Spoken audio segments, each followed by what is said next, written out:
أعوذ بالله من الشيطان الرجيم. بسم الله الرحمن الرحيم. In the name of God, most merciful, ever merciful, and may God's peace and blessings be upon His holy Prophet Muhammad and the purified members of his household and progeny. Allahumma salli ala Muhammad wa ali Muhammad wa ajil farajah.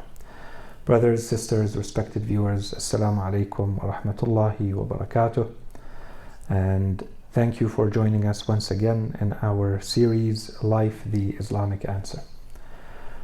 You will remember that we had started to go through the most important ingredients, the most noteworthy ingredients mentioned in the Islamic tradition or in Islamic narrations that have to do with effective learning, being an effective learner in Islam.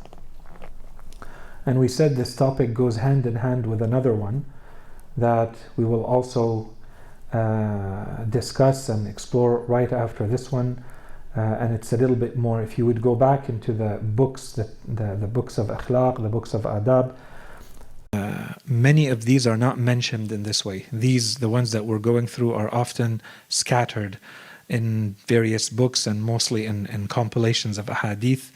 They're not. There's no dedicated sources for them for a lot of the subtopics we're talking about. The next topic, however, it has dedicated volumes to it, very well-known volumes. So we'll mention that when we get there.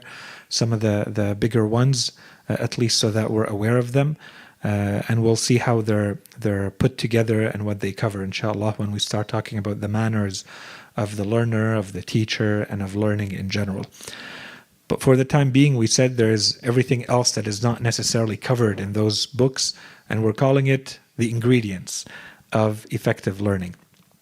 And so I thought I'd go very quickly over a few of them, kind of as a reminder, and to make sure that we have a few other ahadith. We're always picking and choosing the ahadith for each one of these. Each one of these could become its own lecture or even series of lectures in some cases. We're going quickly over them. So we began with the importance of dedication. And we said that our religion gives a lot of importance to knowledge and not to take it lightly. It is something that if you want to acquire it, then you have to be serious about it. You have to dedicate yourself to it. And we saw a number of hadith related to this. One of them, for instance, was the one from al-Khidr alayhi salam, when he's giving his pieces of advice to Prophet Musa alayhi salam, and in which he said, Ya Musa, tafarragh lil-ilm in kunta turiduh, fa-innama al-ilmu liman yafrughu lah. So, O Musa, dedicate yourself for knowledge if you truly want it. For knowledge belongs to those who dedicate themselves to it. And this is a hadith that we quickly went through.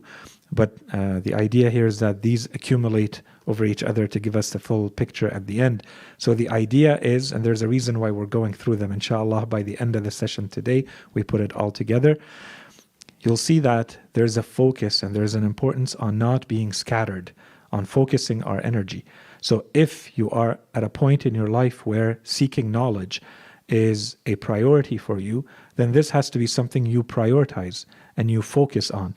And you cannot be scattered while you're seeking the knowledge and in your time management in general. And this is something that perhaps has been given too much credit and too much value and too much merit, where you have people who kind of praise their ability or the ability of some people to multitask, right? So this is definitely not a good thing. Multitasking is not a good thing, okay? There is no better way to reduce the quality of what you're doing than to multitask. To be fully dedicated and fully focused on what you're doing is how you're going to basically be the most effective and the most efficient. You're going to spend less time on it because you're focused on it, and you will complete it with much higher quality because you're not distracted, you're not scattered. Your energy is focused, your mind is focused on one thing. And so that's one way to understand seeking knowledge as well. And we're going to see some ways in which you may be distracted without thinking about it. We're going to see a couple of examples of them today. But what is the context? What is the environment in which you're seeking the knowledge? Is it an environment where you can really fully take knowledge seriously, dedicate yourself to it. And we mentioned writing, for instance, in the last time we spoke, and that's the difference. Two people may be listening to a lecture or attending a class or so on and so forth. The difference is going to be how focused one of them is over another. That will make all the difference at the end, right? So in any case, this is certainly something that we find in our religion too, your ability to focus on what you're doing. So the only thing that you never want to neglect is never forget God in your equation, that God is present. What is your intention behind doing this? But when you're doing whatever it is that you're doing, enjoy what you're doing, do it properly, do it perfectly, and don't be multitasking so that you're doing 2 or 3 or 4 things at the same time, and then your mind and your energy is scattered all over the place. Okay?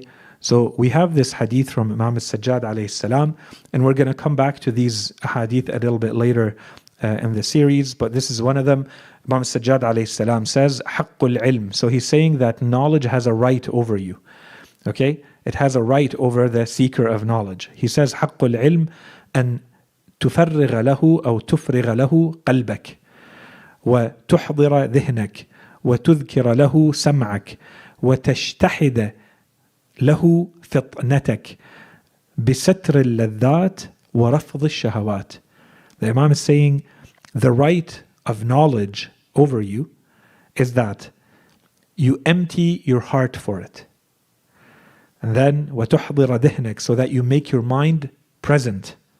That's 2. 3.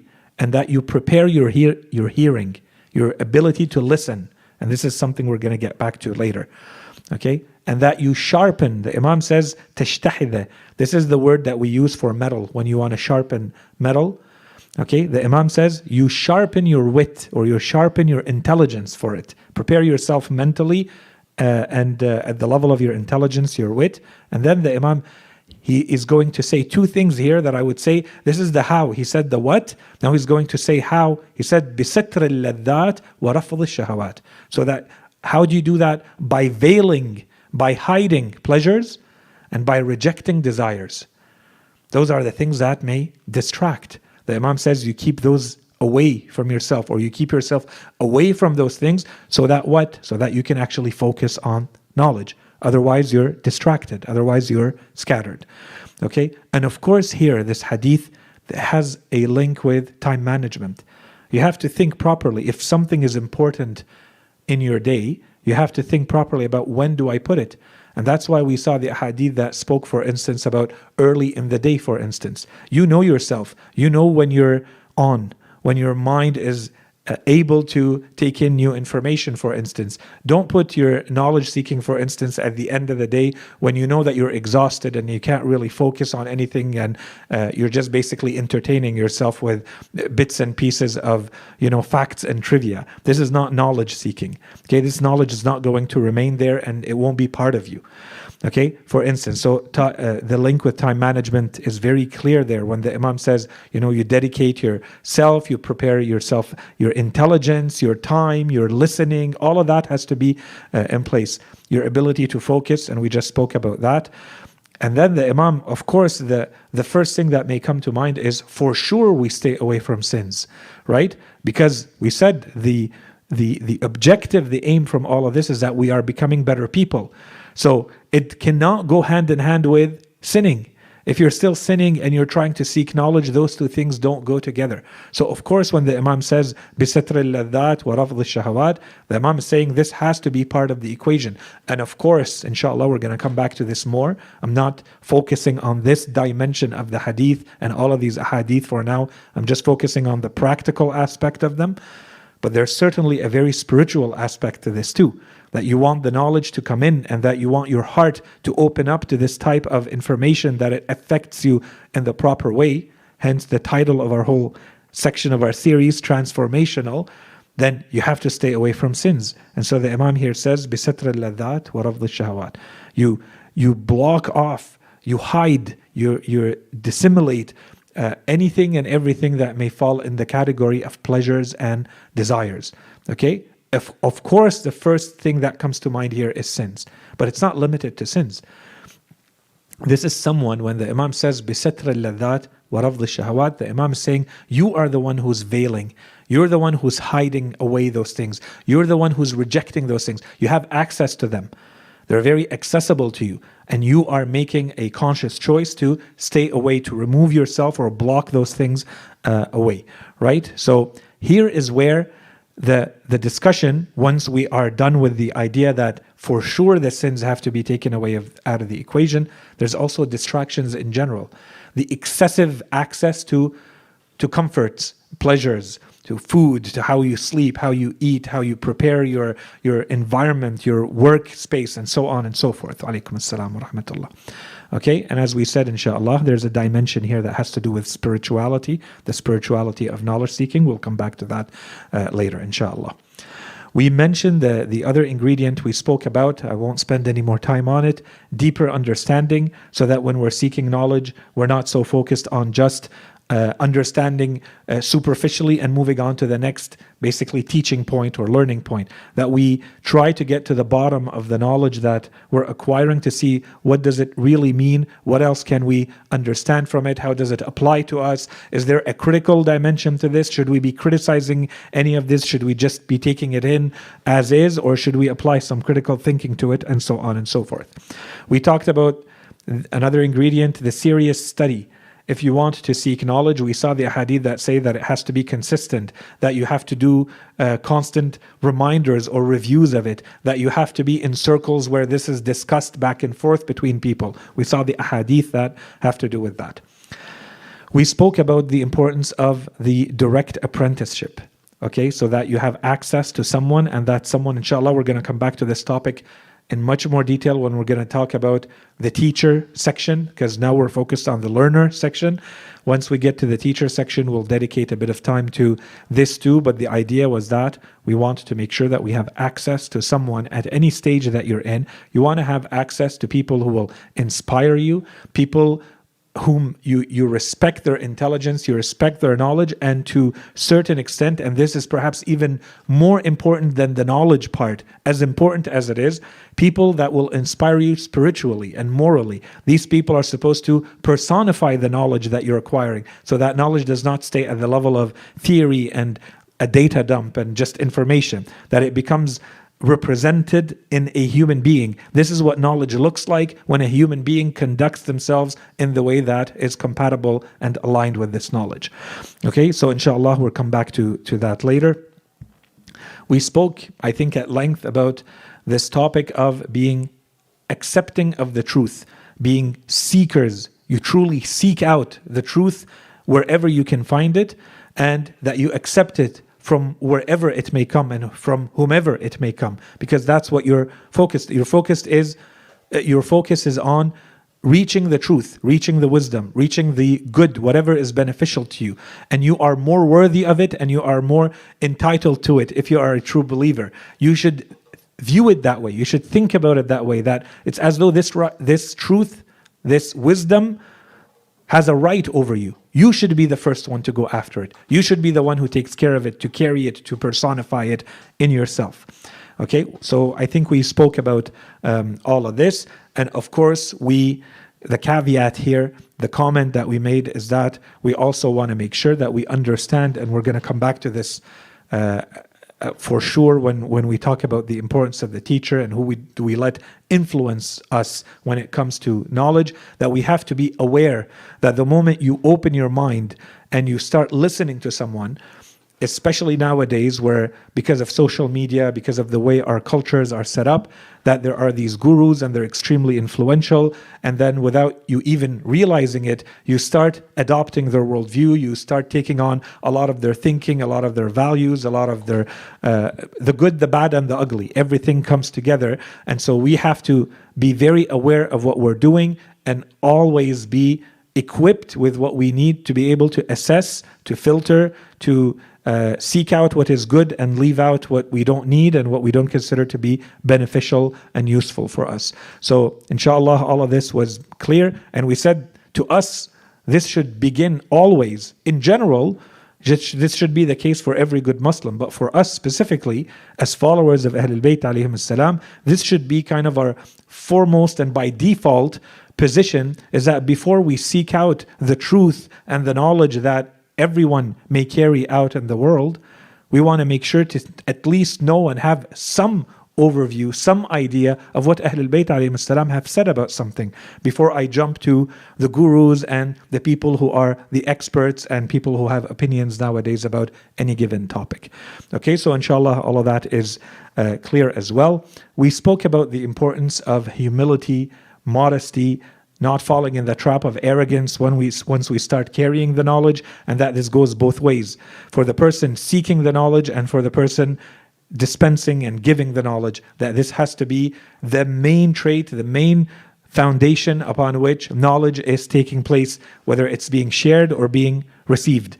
Right? On both sides, we saw the ahadith that say, لا تكونوا علماء جبارين. Don't be tyrannical scholars. Don't be people who will let your amount of knowledge get to you, then your wrongs are going to go away with your rights or with whatever good that you're doing.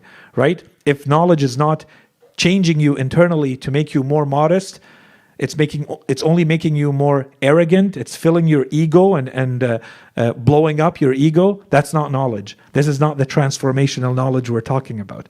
Okay, so I think this point is important and clear, and we're going to come back to it as well. That spiritual component of knowledge seeking, the importance of asking, and we have a few more ahadith that we can go through.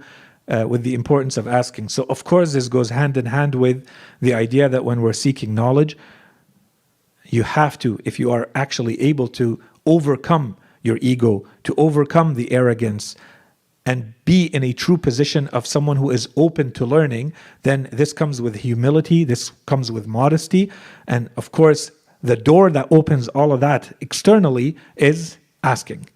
You seek the knowledge by asking. Ask questions about the things that you do not know. Because if you stay closed off, the knowledge is not going to come on its own to you. This is the idea, that you take the initiative to go and seek the knowledge, to express your willingness to go and learn something. You have to do that. You have to go out of your way to ask. And we went through the ahadith, and we said this becomes the first step, even highlighted in the ahadith. This becomes the first step to create a community of knowledge. Because someone in the community asked the question, you eventually get a community of people learning and benefiting from that knowledge. But if no one takes that first initiative, and of course that person gets more merit and more value for being the one who initiates, to force that door open, to be the one who goes and seeks and asks and questions, this is when the knowledge starts to come. Otherwise it won't come on its own. Once that happens, then you see in the people rewarded after that person asks. The Holy Prophet said, once the person asks, there are 4 who are getting rewarded, as you will remember. The person asking, the person answering, the person listening to them, and anyone who loves them. Who loves these people because they're sitting together and sharing knowledge for the sake of knowledge. If this is what you love in those people, then you are part of that community, whether you're there physically or not, in that same time or not. Right? You are now part of a community. And so we saw this notion of asking is very present and very important in effective knowledge seeking in our religion. And it's linked to a whole number of other points. Some of them we spoke about. Other ones we'll talk about more. One of them, for instance, from Imam Ali alayhi salam, this one we didn't cover. He said, "Man sa'ala fi sigharih ajaba fi kibarih." The person who, takes the initiative to ask questions in their youth, in their childhood, or in their young age, is going to be the person who's going to be answering in their older age. Okay? So this is very important. You see the progression, you see the evolution, that this starts, the younger it starts, the better, and this is a good trait to have. So this is something we need to teach our children too. It's okay to ask and learn how to ask, and we're going to see that asking is a whole art. Inshallah, we're going to talk about it in the future as well. In another hadith from Imam Ali alayhi salam, he says, "Al-qulubu aqfal mafatihuha as-su'al." Hearts are locks, or like locks, and their keys are questions. The question is the key that opens the lock of the heart. And so for sure this is going to apply, because we're talking about knowledge, this certainly applies to knowledge. The way to get to the knowledge that is contained in the heart of the scholar is to ask the question, right? But this is going much further than just knowledge. When the Imam says basically anything that is contained in the heart is locked behind that heart. There's no way to get to it unless you know how to ask and what to ask in order to open it up. Okay, so there's a psychological dimension to this for sure. We're going to come back to it a lot more when we talk about this dynamic in a community of the learner and the teacher and the community in general. We'll talk about that a little bit later. But again, just with this and the formulation that the Imam uses here, there is certainly a hint or pointing to questions being an art, so that you are able to reach what is in the heart of a human being. You're unlocking their heart through a question. So of course, this cannot be done just in any way, shape, or form. This has to be done in a certain way so that you actually access what you're trying to access in that heart, or get that person to do what you need them to do, and so on and so forth. Okay?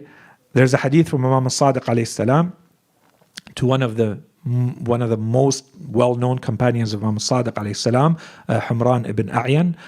He tells him, إِنَّمَا يَهْلُكُ النَّاسِ لِأَنَّهُمْ لَا يَسْأَلُونَ. If people perish, it is because they do not ask. And of course, there are other reasons, but one of the main reasons is because people are remaining in a state of ignorance, because they don't take that initiative to ask or to seek knowledge, to express their will, their intent, their desire to go and seek knowledge, to acquire the knowledge, right? And here, like, people may fall into all sorts of different categories. There are people who simply don't care, and that's awful. You know that you don't know, but you don't care. So you do not go out of your, for whatever reason, because you undervalue knowledge, because you have too much arrogance to say that I don't know, whatever it is, you know that you don't know, and you still don't care enough to ask. Okay, so that's one category of people. Another category of people is the ones who think they know.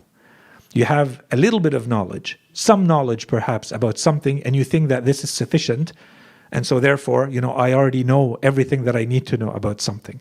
And this, of course, brings us to perhaps one of the most dangerous types of ignorance, which is what they call the complex or the double ignorance, where you don't even know that you don't know.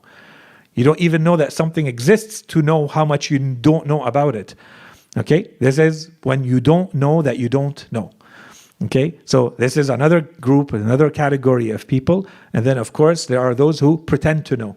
You can kind of talk the talk. You can fake it. You can show that, you know enough, and that can have a whole domino effect of dangers for yourself and for others too. Those who pretend to know. Okay? These are all different categories. All of these people should be in a state of asking, in a state of seeking knowledge. And this is why the Imam says, if people have perished, it is because they do not ask. إِنَّمَا يَهْلُكُ النَّاسِ لِأَنَّهُمْ لَا يَسْأَلُونَ. This is one example. There are many ahadith from Ahl al-Bayt alayhim as-salam about this. We spoke about patience, perseverance. We spoke about flattery and envy. We said that, the Imam say these are two traits that are bad and undesirable unless they are to seek knowledge. Then, if you have to compliment and you have to praise, to give excessive praise in order to receive that knowledge, then so be it, do it. And if you see that people have knowledge that you don't have, it's okay to be envious, but in the positive sense. You are envious in the sense that you should be wondering and asking yourself and holding yourself to a higher standard. Why is it that they have that knowledge and I don't? In that sense of envy, so that it's a noble competition, as opposed to I wish and hope that this person, the knowledge of that person is removed from them and given to me, which is the forbidden type of hasad, the forbidden type of jealousy and envy. Okay? We spoke about writing, and there are a few more ahadith that we can mention definitely about writing, but the importance of writing for a number of reasons. We have some of them here. So I wanted to highlight those other reasons except the obvious. So the obvious, inshallah, is clear that once we write, this is the way you anchor down knowledge. قَيِّدُ الْعِلْم, right? The way you anchor it down, you attach it, you make it firm and solid is by writing it. Okay, and you will remember the story of Hilal, who came to the Holy Prophet, who told him, I heard you basically sharing wisdom and knowledge with the other companions. Will you tell it to me? And the Holy Prophet told him, well, do you have something to write with? He said, no. He told him, go get it, and then I'll tell you. I'll share it with you. And then he told him, those are the people who will be receiving all the good and will be recognized for their merit and their worth in the afterlife. Right? Those are the people who carry their writing tools, the writing instruments, all the time with them. Okay, so the association with writing. We have a hadith from Imam al-Hasany alayhi salam. So these are not refresher, they're new hadith from Imam al-Hasany alayhi salam. And one of them he says, إِذْ دَعَى بَنِيهِ وَبَنِي أَخِيهِ وَقَالَ. So Imam al-Hasany alayhi salam called his children and the children of his brother. Okay, and so we can assume perhaps that it is Imam al-Hussein alayhi salam, but it could be any of the other brothers. He had many brothers. And so he told them. So he basically gathered his children and the children of his brother or brothers, siblings, and he told them, إِنَّكُمْ صِغَارُ قَوْمٍ وَيُوشَكُ أَن تَكُونُوا كبار قوم آخرين فتعلموا العلم فمن لم يستطع منكم أن يحفظه فليكتبه وليضعه في بيته. So Imam Hassan alayhi salam gathers all these children, all the youth in the family, and he tells them, you are the youngsters of the people and you are about to become the elders of another. You're growing, and before you know it, you are going to be the elders of another people, of another community. And there will be other ones who will be the youngsters, but you will be the elders. So what? So what does that mean? So the Imam tells them, so acquire knowledge. That's the one piece of advice. Therefore, if you understand this cycle of life and where you are today and where you're headed, then therefore acquire knowledge. And whoever cannot learn it, so he's telling these children, if you cannot be of those who can memorize and learn, so when the Imam says, فَمَنْ لَا يَسْتَطِعْ مِنْكُمْ أَنْ يَحْفَظَهُ, if you are unable to learn it in the sense of memorizing it, okay, you can't really carry it, then let him write it and keep it in his house. Okay, if you are not of those who can actually learn it and memorize, then at least write it down and keep it close to you in your house. And so there's a whole number of points that we can extract, lessons and principles that we can extract from this incident or from this hadith from Imam al-Hasany alayhi salam. The first clearly is the importance of knowledge, period, right? That the Imam tells them, you are the youth today and tomorrow you are the elders, therefore seek knowledge. He doesn't talk about anything else, therefore seek knowledge. If you understand this, if you understand your place in society, your place in the world, you as a human being and how you're moving in time, then therefore seek knowledge. 1. 2, in order to preserve that knowledge for yourself, you must write it down. That's 2. 3, there is here a push, it seems to me, and it will be a lot clearer in the hadith of Imam Sadiq alayhi salam. This is not only important for you, and this is a point that we highlighted previously, that the writing that you're doing may be very beneficial to you because this is what anchors down the knowledge for you. Just the process of writing it and your ability to read and refer to what you wrote previously, of course, is going to help you anchor down that knowledge. But it's also going to be the knowledge that you pass down to future generations. And perhaps this is what the Imam is highlighting, identifying, pointing to. That he's telling them, you are going to be the elders of another people. And this is the cycle of life. You have these generations that come one after the other. So what preserves that knowledge from one community to another and from one generation to another? It's writing. If you are able to write it down, if you are able to document it, you are able to pass it down to future generations. And we've talked a little bit about this in the past, and we'll talk perhaps again to it in the future. When people study history, they say what's the biggest distinction? Why do they call a portion of human history, they call it history, and another one they call it prehistory? Prehistoric times and historic. What's the difference? The difference is that there was writing, there's a written record, or there is no written record. The moment you have a written record, you are in a different category of a civilization. You can no longer be looked at in the same way as a civilization that was not writing. Sometimes you hear that, this was more of an oral tradition. It has huge benefits, oral traditions. But from other aspects, it has huge disadvantages, huge gaps and huge lacks, because you're unable to actually go back and see what was said and who said it, what did they know, what did they not know, when did it happen. All of that is now up for grabs. When things are down, written down, black on white, all of that is open to interpretation. So imagine when you don't even have any written record. And so those who often say, I often hear people talking about Islam and they say Islam is mainly an oral tradition. Well, these are the hadith of Ahlul Bayt alayhim as-salam. Was it meant to be an oral tradition? No, perhaps there are things that happened that made it artificially an oral tradition when it was not supposed to be. It was not meant to be. Perhaps writing was forbidden. Perhaps those who wrote had their books lost, confiscated, destroyed, and you have to go back in history and see what actually happened. But is Islam meant to be an oral tradition? Not really, if you go back to the narrations of Ahlul Bayt alayhim as-salam, and even the Holy Prophet, who's basically saying, carry your writing tool with you everywhere you go and write down every good piece of knowledge and wisdom and good judgment that you hear. Write it down. Don't let it evaporate. Don't let it run loose. This is how you do taqeed. This is how you anchor it down. This is how you make it firm. It's not an oral tradition. In addition to the writing, of course, you're supposed to memorize, you're supposed to learn. Good. But it starts with writing. Okay? So, and to me, this is maybe another point here that we can add. The Imam tells him, I think he makes a point to say, وَلْيَضَعْهُ فِي بَيْتِهِ. So you write down the knowledge. If you are not one of those who can actually learn it and memorize it, then write it down and keep it in your house. Keep it in your homes so that you have a physical trace of the knowledge. And so, fast forward to today's world, I would translate this, I will dare translate this as, we're supposed to have some sort of at least a small, modest library in our homes.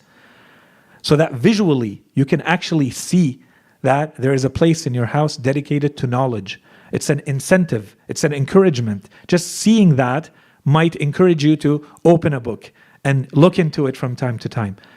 It's a visual stimulation that knowledge is important and that you are dedicating time, you're dedicating space, you're dedicating effort and money, putting it together, and that there is something important in your life, in your family's life, in your household called knowledge. It has a physical presence. It's not just a value in theory. And this is perhaps, in a lot of cases, more and more difficult in today's paperless world where there is nothing that has a physical imprint.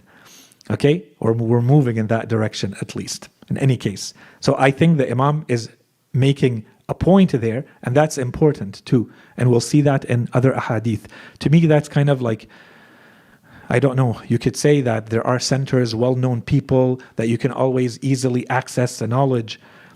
How's that different than, for instance, someone who decides the gym is available and it's not so expensive, but you decide to have gym equipment in your own home because it's important, because you want to be able to access it as soon as you want to, perhaps without the hassle of going outside, because of, for those who work out, for instance, whatever it may be. If something is important to you, you're going to make it available. And anyone who looks at your life will see indications of that. Okay? Another hadith from Imam al-Sadiq alayhi salam, he says, "Uktubu فَإِنَّكُمْ لَا تَحْفَظُونَ حَتَّى تَكْتُبُوا." Write, or write down, for you will not learn or you will not memorize until you write. Okay, that's a very clear order or instruction from Imam al-Sadiq alayhi salam. And you can imagine, perhaps other Imams were not in the context, were not in the environment of Imam al-Sadiq alayhi salam and Imam al-Baqir, who actually sat and taught in a teaching context. Right? So with the others, someone might say, it's general advice and so on and so forth. In the case of Imam al-Sadiq, we can assume this is in the setting of a teaching environment, where you have a teacher and you have students and you have a content that is formally now called knowledge that is being taught. So when the Imam says that, this is what should come to mind. Basically, the Imam says, if you're sitting in my circle, you're writing down. This cannot just, go into the ether and disappear forever. It needs to be written down, like I'm saying it, in the same manner. And that's a whole topic too, on the criteria that Ahlul Bayt alayhim salam would give to make sure that their knowledge is written down. And then how to recognize that this is their knowledge or not, that these are their sayings or not. And they would give criteria to people. Even when it's written down, it's not enough. They would say, for instance, use Arabic grammar, right? اعربوا كلامنا فإننا قوم فصحاء, right? Use i'rab, use your knowledge, your expertise of Arabic to see whether this is our speech. For we are eloquent people. We don't make mistakes when we talk. If there's a mistake, this is not us. We did not say this. Well, I have to have expertise in Arabic to understand, does this word fit here? Would an imam say this? Okay, so they give these criteria to their people, to their companions, to their students, but the beginning step of it is always write it down, right? And here the imam is very clear. He's giving an order. اكتبوا فإنكم لا تحفظون حتى تكتبوا. Okay, so that's one hadith. Another hadith from Imam Sadiq alayhi salam, he says, القلب يتكل على الكتابة. The heart relies on what is written, on writing. Okay, that's the second hadith. A third hadith from Imam Sadiq alayhi salam. So there's a whole discussion about this person, al-Mufaddal ibn Umar, but generally speaking, he is someone who is attributed to being one of the companions of Imam Sadiq alayhi salam. There's a whole book. He would go to the Imam, talk to him, and we today have Tawheed al-Mufaddal and other ahadith from al-Mufaddal. So this hadith from Imam Sadiq alayhi salam, he tells al-Mufaddal ibn Umar, he tells him, اكتب وبث علمك في إخوانك فإن مت فأورث كتبك بنيك فإنه يأتي على الناس زمان هرج لا يأنسون فيه إلا بكتبهم. So Imam Sadiq alayhi salam tells one of his companions, write and spread your knowledge. So what's the first step? Write. And then once it's written, spread your knowledge to your brethren, your brothers and sisters in faith. And when you die, the Imam tells him. So he's not telling him just write it so that you learn it. And once it's learned, you can throw it out, for instance. Someone might think that's the situation. It's only for you so that you learn it. If I'm someone who has a very strong memory, if I'm someone who once I learned something, I'm sure of myself that for the next 50 or 70 years, this will never go away. Okay, but what about the next point that the Imam makes? And that's what I'm trying to highlight in the other ahadith. The Imam says, and when you die, leave your books to your children. So we have to preserve what is written. And we have to pass it on to the next generation. For there will come a time of chaos for the people, wherein they will find no rest, they will find no peace, except in their books. Would you not say that we are kind of living in such conditions today? If we have any access to true knowledge, what does it look like? That true knowledge to us looks like narrations from Ahlul Bayt alayhim salam. Everything else is open for grabs. Right? You have the Holy Quran and you have narrations. You don't have access to the Imam. The best you have today is the books which contain the narrations. That's your access. So when the Imam says there will come a time of chaos. Why is there chaos? Because you have no certainty. You have no firm ground to stand on to know this is the truth. And no one to tell you that this is the truth. No infallible that you have access to.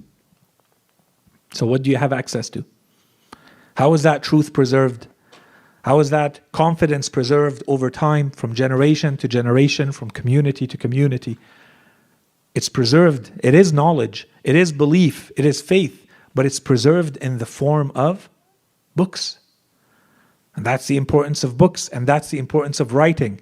You write what you hear. You write what you learn. You become really good at writing it, and you pass it on to next generation so that you keep that alive. Right? This is the importance of writing, and the Imams were very aware of it, and they were teaching their companions to make sure that their books are preserved in this way. And the Imam is talking about the future, and he's telling him there will come a time of chaos. Zamanu haraj. Things will be all over the place, instability, chaos. So what will be the source that everyone can actually turn to? What is the only source that the Imam mentions? He says, لا يأنسون فيه إلا بكتبهم. The only way for you to reach some uns, something familiar, something where you can find peace, tranquility, your heart can rest, can find some rest there, is going to be in the books. So the Imam says, preserve your books. Preserve your knowledge that is contained in the books. And that's why, people who really understand this, you start understanding how sacred books are. Especially the books that contain knowledge that we believe is coming to us from Ahlul Bayt alayhim salam. The efforts that went into putting that together and preserving it over time. And the more you study that and its history, the more you see how much was lost and how little was preserved. Right? So it becomes even more precious because of that. So, any case. And so this becomes more and more important as we go further and further away from the time of revelation and the time of the Imams. 500 years is a lot easier than 1,000, and 1,000 is a lot easier than 2, and so on and so forth. Okay, and this one very clear again from Imam al-Sadiq alayhi salam, this hadith in which he says, احتفظوا بكتبكم فإنكم سوف تحتاجون إليها. The Imam says, preserve, protect or preserve your books, for you will need them. Okay, so when the Imam, he says that you will need them, he's certainly not talking about the people in his time. Okay, so this applies to us too. We must find ways to preserve these books, to comment on them, to teach them, to learn them, and to pass on that knowledge to the next generations. There's a duty here. This is your Imam talking to you.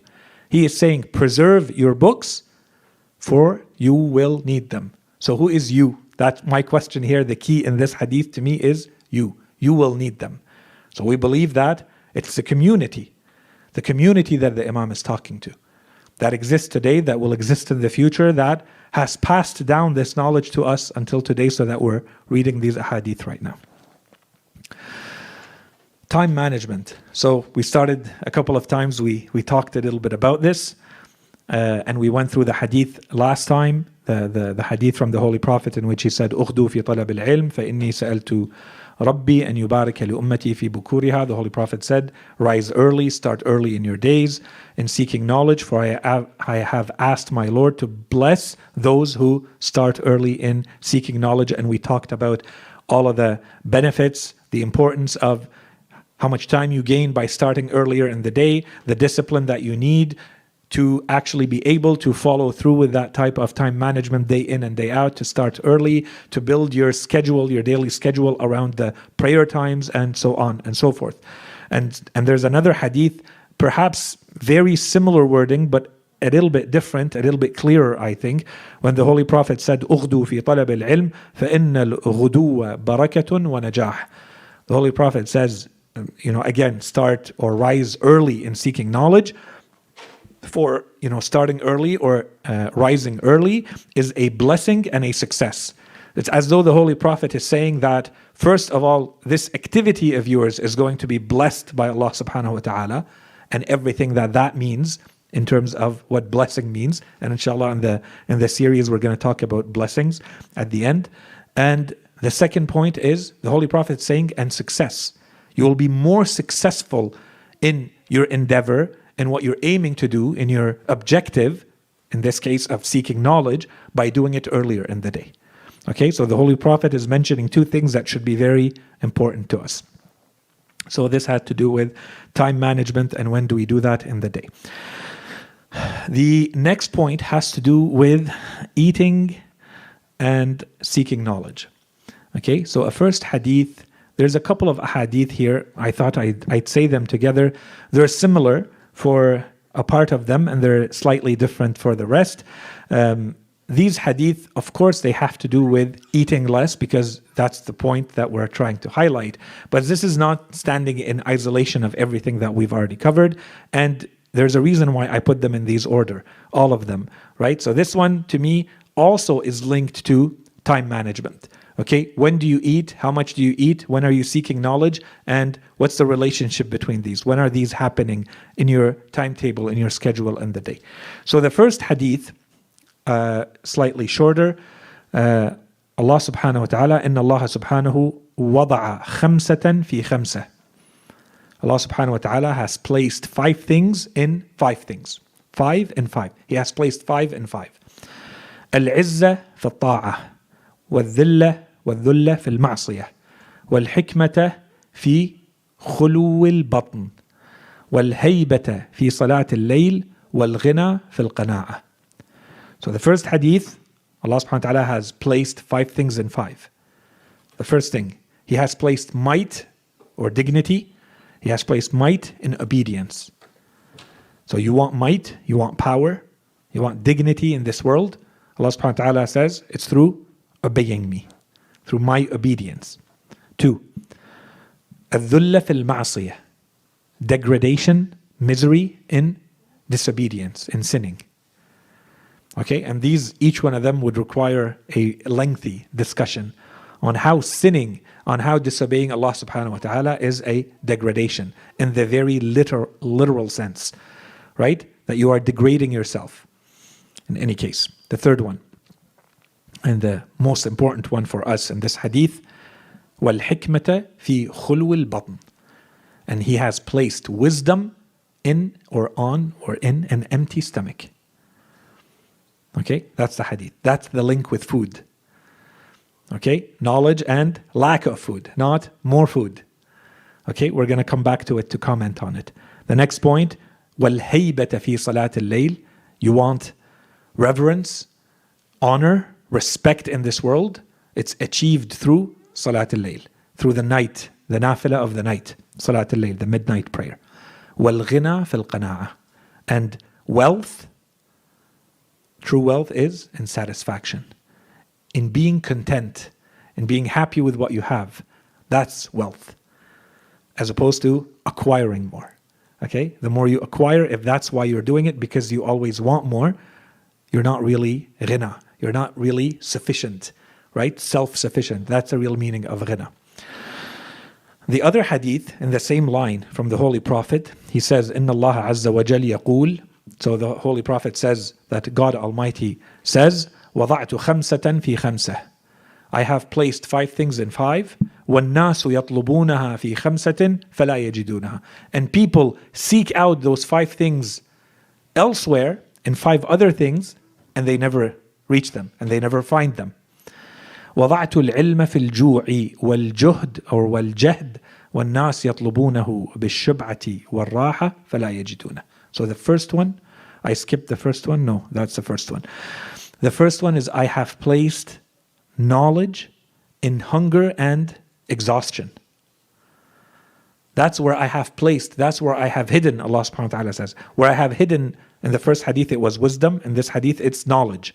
I have placed knowledge in hunger and exhaustion, and people seek it with full stomachs and comfort, so they do not find it. Okay, that's the point, or the reason why we're mentioning the hadith. The next parts, وَوَضَعْتُ الْغِنَى فِي الْقَنَاعَةِ وَالنَّاسُ يَطْلُبُونَهُ فِي كُثْرَةِ الْمَالِ فَلَا يَجِدُونَهُ. So, and I have placed wealth in the feeling of satisfaction, when you feel content with what you have, okay, and people seek it by accumulating more possessions, so they do not find it. وَوَضَعْتُ الْعِزَّ فِي خِدْمَتِي وَالنَّاسُ يَطْلُبُونَهُ فِي خِدْمَةِ السُّلْطَانِ فَلَا يَجِدُونَهُ. And I have placed might in my servitude, in serving me, and people seek it by serving the rulers or those who are powerful, so they do not find it. وَوَضَعْتُ الْفَخْرَ فِي التَّقْوَى وَالنَّاسُ يَطْلُبُونَهُ بِالْأَنْسَابِ فَلَا يَجِدُونَهُ. And I have placed pride or honor in God-fearing, in taqwa, and people seek it through their ancestry. I am the son of so-and-so, and the family of so-and-so, and the tribe of so-and-so, or the race of so-and-so, and they do not find it. وَوَضَعْتُ الرَّاحَةَ فِي الْجَنَّةِ وَالنَّاسُ يَطْلُبُونَهَا فِي الدُّنْيَا فَلَا يَجِدُونَهَا. And I have placed serenity, peace, rest, calm in paradise. And people seek it in this world, so they do not find it. Okay, so 2 kind of similar ahadith here that definitely have to do with each other. I think one of the important conclusions from these ahadith is the idea of comforts. Here, we're not saying do not have any comforts, deprive yourself of everything and live in misery, and you're not allowed to have any comforts in life, any pleasures, and definitely not. And inshallah, we'll talk about a lot of that as a theme in the future. Okay? The idea is how much importance are you giving to these pleasures, these desires, and these comforts in your life? And we're not talking about sins here. We're talking about things that are allowed, they're permissible, they're accessible to you. Still, there is a link here, there's a point being made here that if you want something as important as knowledge and wisdom, then you have to know that it's associated with other things. For instance, an empty stomach. Good, hard things in life, they come through hard work and through sacrifice. They don't come through comfort. And this is something that the world is realizing, and more as human history moves on, you see a lot of mentions of that. How hungry you have to feel, literally and metaphorically, in order to achieve great results. The majority of those who achieve the greater results in any field, they were hungry. There's something in their past, in their environment, in their background that creates a fire inside them that keeps them moving. It doesn't come from just comforts. When everything is comfortable, when there's nothing that pushes, you have no real reason and incentive to move in a certain direction or to move more than others. Right? At best, you may be average, unless there's something exceptional, and then usually that's happening at a psychological level. Okay? So that's the first point. And so, to the extent that those things, those comforts cannot become, and you saw the first hadith of Imam al-Sajjad alayhi salam we began with, they can't become the distractions.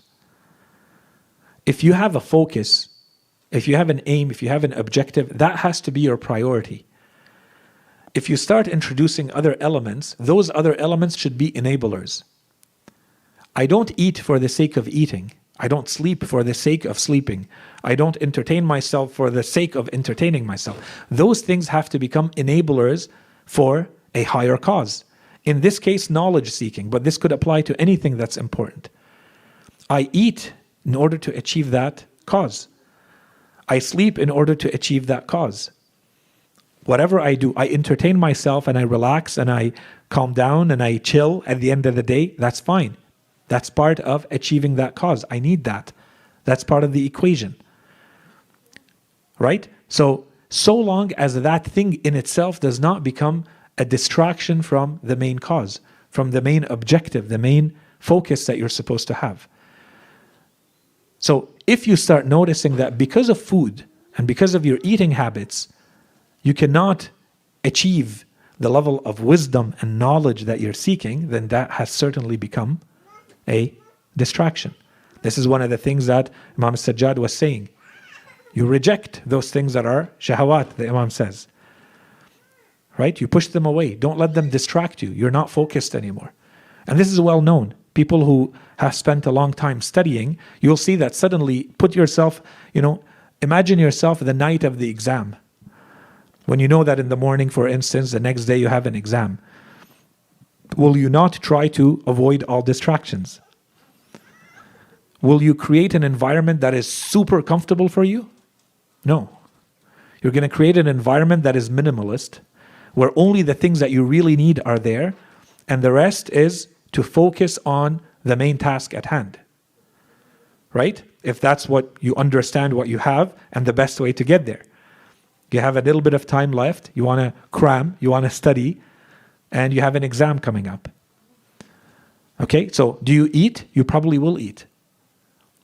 But will you eat to the point of feeling so heavy that you now have to go sleep? Probably not.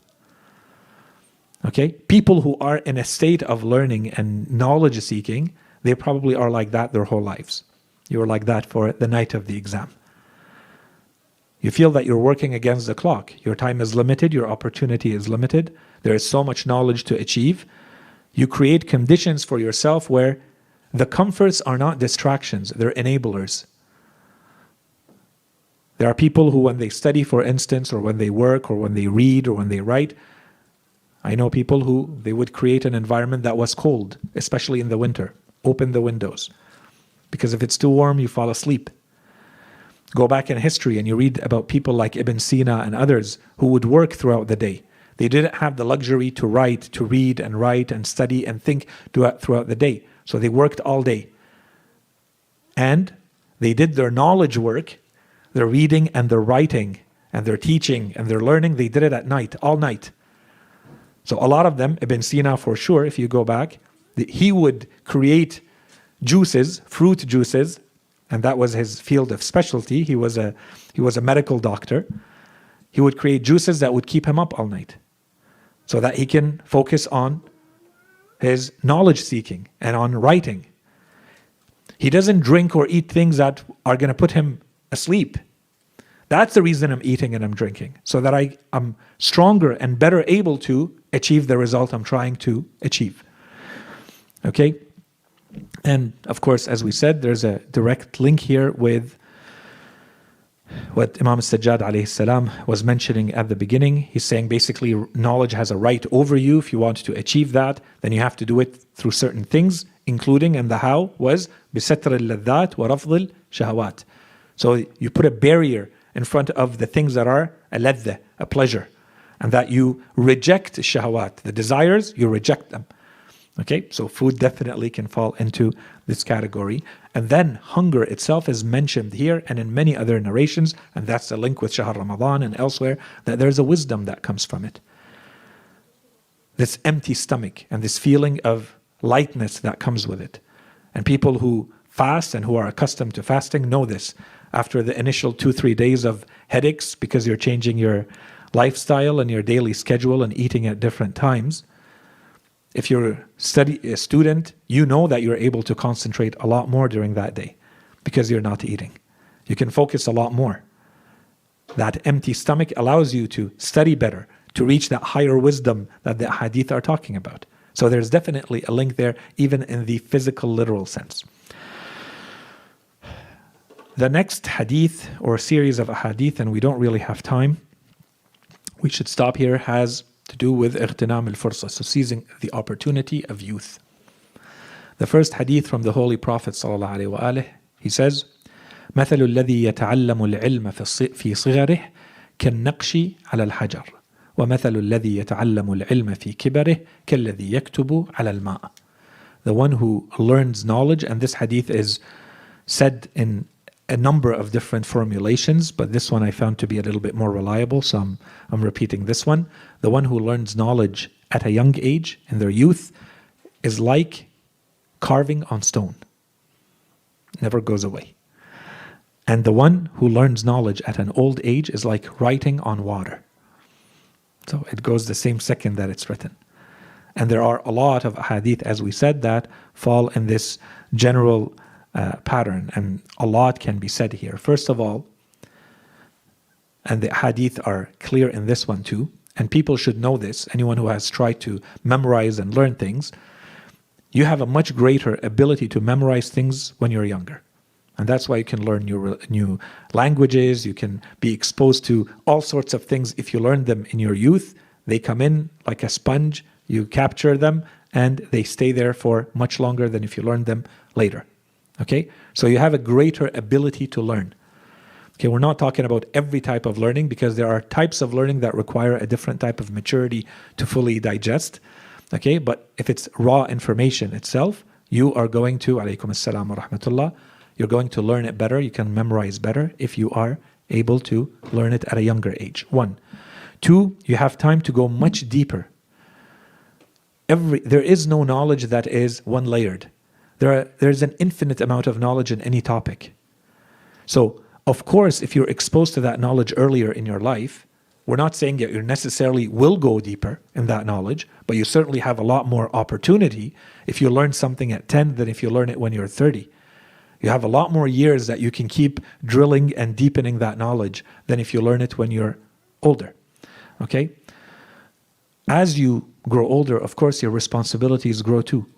You're probably going to have work, a career, you're going to have family, you're going to have social responsibilities, community responsibilities, and so on and so forth. All of that becomes distractions, and they take away your ability to focus, they take away your ability to dedicate your time and, more importantly, your energy to all of that. Okay? All of that is going to become distractions from seeking knowledge. All of this is not to say, however, that it's an excuse. There's a focus. We're supposed to encourage and push people in our communities to learn knowledge as soon as possible in their lives. But this does not mean that if you didn't learn your knowledge earlier in life, that it means it's too late. There is no too late in our religion. You start when you can and you continue from that point onward. It doesn't stop, and there is no too late. There is no age limit. And we don't have time to go through the hadith related to this. We're going to stop here at this hadith, but inshallah next time we meet, we're going to see how the hadith are going to give the on the other hand. So what if someone did not start early enough? Does that mean that everything crumbles and stops? No. So, and this is something that we see, unfortunately, I'm going to say, in a lot of our communities, we only focus on one side. When there is knowledge seeking happening in most of our communities, by default, the way it's presented is, this is for the children and this is for the youth. As though knowledge is for the youth and for the children. Knowledge is not for children. Learning the Quran is not for children. Learning the seerah of Ahlul Bayt and the Holy Prophet is not for children. Akhlaq is not for children. Aqa'id is not for children. Tariq is not for children. There is nothing in our religion that is for children. Everything is meant to be for the adults. Of course, it's much better for the person to learn it. The younger you learn it, the better. You will never learn it fully if you're too young. Because this is genuine Islamic knowledge. You can specialize your whole life on one of these topics and you dedicate your whole life and it will not be enough. Whether it's the Holy Quran or Tariq or Aqa'id or Akhlaq or any of these fields. To constantly present them as these are for the youth and for children is a huge mistake. And in fact, it shows something else, and there's a cycle that happens. When we keep focusing that this is all for children or for the youth, the problem that happens in the community is that there's not much happening for the adults. I would argue that in a lot of cases, we would not need all of these programs for the youth and for children if we had enough programs for the adults. The children, when they open their eyes, how they learn their religion is not by attending, a lecture or an activity 45 minutes a week. This is not where religion is learned, values are learned, the worldview. This is not where it's learned. The place this is learned is at home. When the child opens their eyes and starts being exposed to the world and they see how the adults behave. What are their values? How do they conduct themselves? What do they know? How can they answer my questions convincingly or not? If you're going to wait for that teaching and raising to happen 30 minutes or 45 minutes or an hour a week, then I think you can give up right now. It's the adults in their lives that will show them, whether they know it or not. The child is a sponge learning from all of this, what the worldview is, what the world looks like, what are the values, what are the beliefs, what are the things that they're supposed to believe in and the way they're supposed to conduct themselves in the world. Okay, so this idea that knowledge is for the children, knowledge is for the youth, is very mistaken, and it creates a vicious cycle in the community. And we would have a virtuous cycle in the other way if we actually had more programs dedicated to the adults or a normal member of the community, regardless of their age. Because what we should be focused on is your level of knowledge, not where you are in age, in years on this planet. Right? And we're going to see that very clearly in the ahadith. We're going to come back to that, inshallah, in the next narrations we'll cover next time. So it's almost prayer time in a couple of minutes. So let's stop here. And inshallah, next time we meet, we'll finish the ingredients for effective learning in Islam. And then we can start perhaps with the topic of the manners of the learner in Islam. Sallallahu ala Sayyidina Muhammadin wa ala alihi at-tayyibin at-tahirin.